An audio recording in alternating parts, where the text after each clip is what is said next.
Good morning, students. Today we are starting with Business Studies, Chapter 1, Nature and Significance of Management. Before going through this chapter, you should understand how important management is.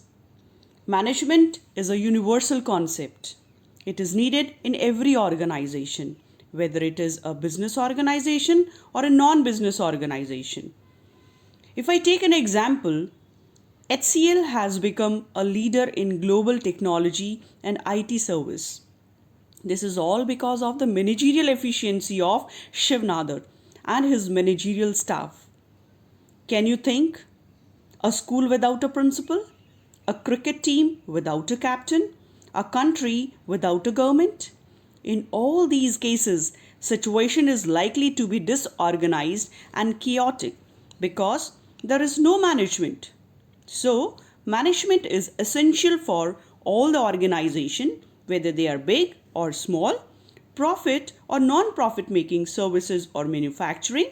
So, management is necessary so that individuals make their best contribution towards the group goals.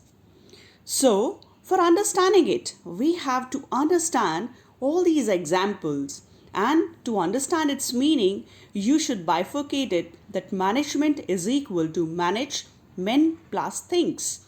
Then only you can manage deliberately the goals and the objectives of the organization. Let us quickly start with the concept of management. What is management?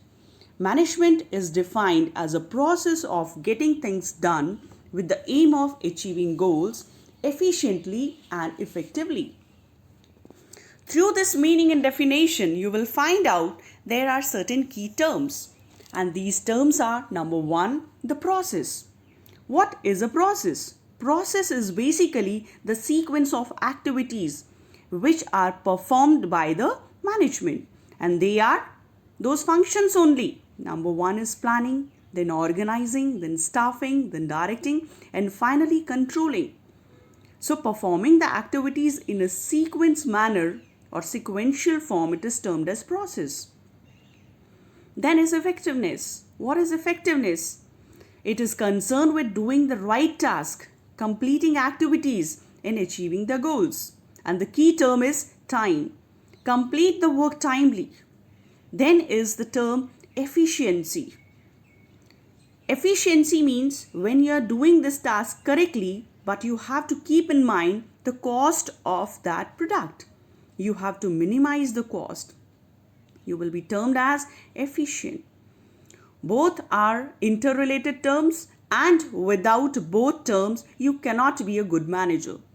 So, effectiveness and efficiency both are interrelated and very important term to make a management a successful one. Let us understand what are the functions of management. First, it starts with planning. Planning is deciding in advance what is to be done in the future. After taking this decision that what is to be done, means setting those objectives, you will organize. What is to be organized here? You will organize men and material. You have to here assign the duties to the people. You have to give them parts. You have to specify the plans. While doing this, you need people.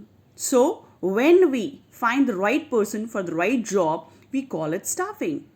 And we have to maintain a satisfactory workforce.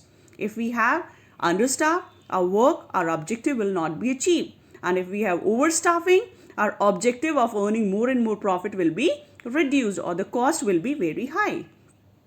As you will get the sufficient staff, you need to direct the people.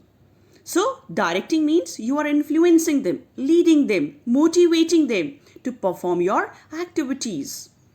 Then, with the last one is controlling. What is controlling? Monitoring the things. Performing what is to be done, in checking whatever was decided has been achieved or not. And if not, take a corrective action. So, we have understood the 5 functions. Moving on towards the characteristics, we have 7 characteristics of management. We'll start with management is a goal-oriented process. How we can achieve the goals? If we specify them clearly.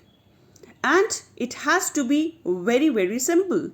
If you explain the thing in a simpler manner and in a clear manner, you can achieve your goal, or half of the work is being done. So it is a goal-oriented process because things are explained clearly and a simpler manner by the manager. It is a continuous process. In between, you are not going to stop those functions which we have discussed earlier. So you will plan, then organize, then direct, then staff you have, and finally you control them. It is a continuous process, starting from first till last. It is all pervasive. It means it is required everywhere, by all the organizations, by all the departments, at all the levels. You cannot say that I need management, it is required only in my business. It is required everywhere. Whether you are living in India or abroad, running a small organization or a big one, it is required everywhere. Next one is management is an intangible force. Means you cannot see it, you can only feel it. How you can feel it? By the effectiveness of it. If you are happy, if you are satisfied, if the work is being done in an orderly manner, in a systematic manner, and you are getting the right output, whatever was expected or decided earlier, it means your management is working properly. So we call it management is intangible. Then it is a group activity. You cannot think that you can manage people when they are single or when there is no group. When there is a group, then only the problem arises. There only the management is required because people have different needs in a group and individually. So it works in a group very nicely and it has to be arranged there properly. It is a dynamic function. Dynamic means which keeps on changing. With a changing world, you have to adapt yourself according to the changing environment. There are different types of environment: social, economic, political, legal, and others. So accordingly, things are changing. You cannot stop this change, but you can change according to the changing environment. So management helps you to change accordingly. Management is a multi-dimensional function or an activity. You have to manage the work, you have to manage people, and finally management of operation. Management of work means all organization exists to perform certain work. Every person is doing one or the other work. So you need these people to understand that what they are meant for.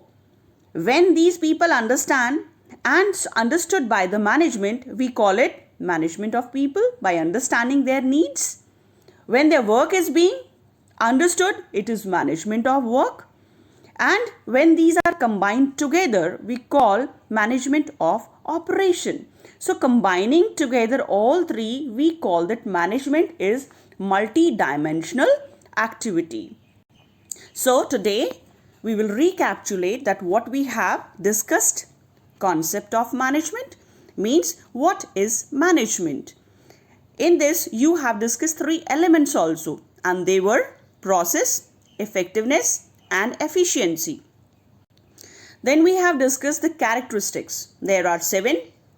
It starts with, it is a goal-oriented process, then it is all pervasive, it is a continuous process, it is a dynamic function, it is intangible force, it is a group activity, and finally it is a multi-dimensional activity. I hope you have understood. Go through it, revise it, and take your doubts.